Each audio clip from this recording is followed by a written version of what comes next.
My name is Stephen Murphy, and I was able to self-publish my autobiography, The Pyjama Boy. My influence behind writing the book was that I thought that if it was written properly and well, then I could provide inspiration to other people regardless of their race or their personal circumstances. And by telling it as it was, warts and all, that people can see that regardless of your upbringing and your background, you can achieve your personal goals and dreams. And I hope that's the main thing that people get out of the book. This is the story of Stephen Murphy, also known as the Pyjama Boy. Abandoned by his mother when he was just weeks old, his father left him in the care of a cruel alcoholic stepmother while he himself was in jail. Steve spent his formative years on the mean streets of Redfern in Sydney, living in abject squalor and unable to make any friends at school because of the strictness of his stepmother. The book then goes on just talking about my life in inner Sydney and the suburb of Redfern, which when I was growing up was a fairly low socioeconomic area. A lot of people were on the welfare network. It was a high alcoholic consumption area. People used to take drugs. So it was a very low socioeconomic area at that time.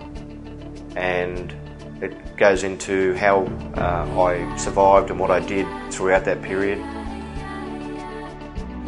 Enduring these years of abuse at home, and without any friends or positive influences, Steve began to withdraw into himself. At this time, he was sent away to live with his uncle's family in northern New South Wales. Life was good for a while, but the all too familiar specter of domestic violence again began to rear its ugly head. Steve's uncle became more and more systematically abusive, thanks to alcohol. This abuse led to the young man being unable to function properly at school and form any friendships with classmates. Consequently, Steve began acting up as he realized that the role of class clown and school misfit could temporarily win him attention.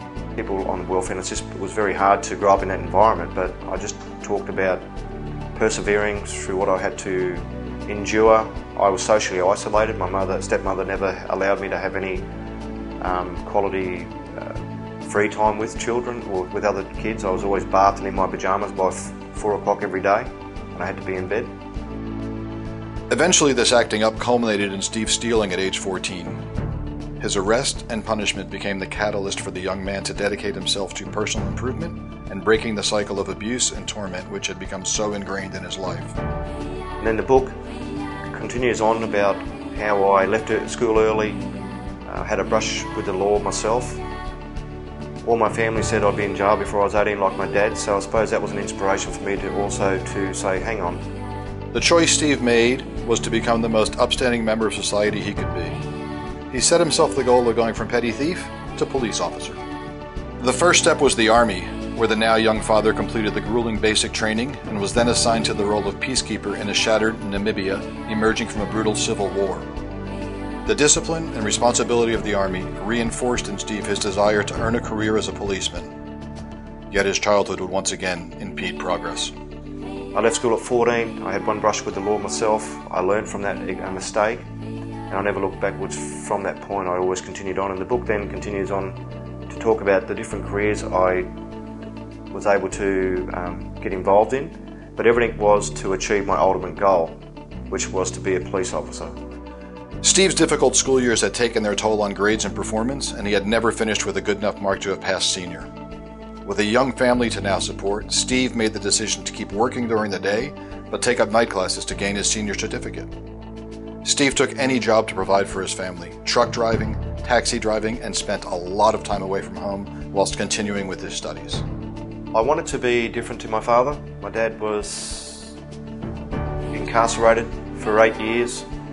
That was fairly hard on me growing up as a young fella, and I wanted to be totally different from my dad, to show people that regardless of your family circumstances, if other family members take a different path, then you can aspire to achieve your dreams.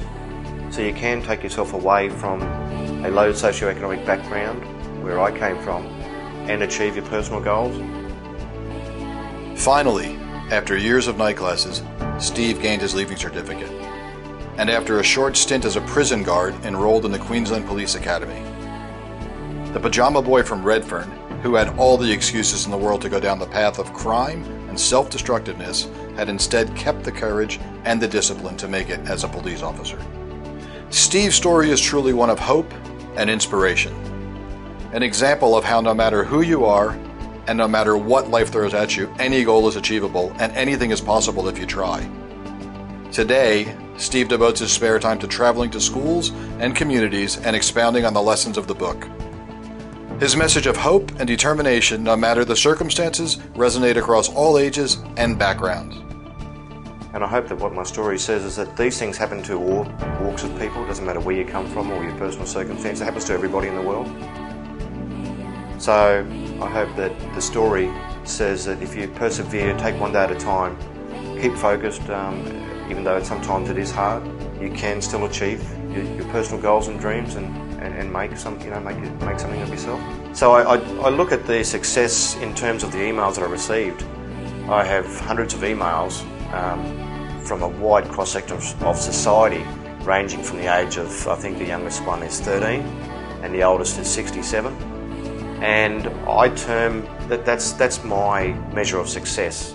Steve also takes the time to read and respond to the multitude of letters he receives from readers. Some of these people have suffered similar abuse in their childhood, others are from younger people looking for guidance in their own difficult situations.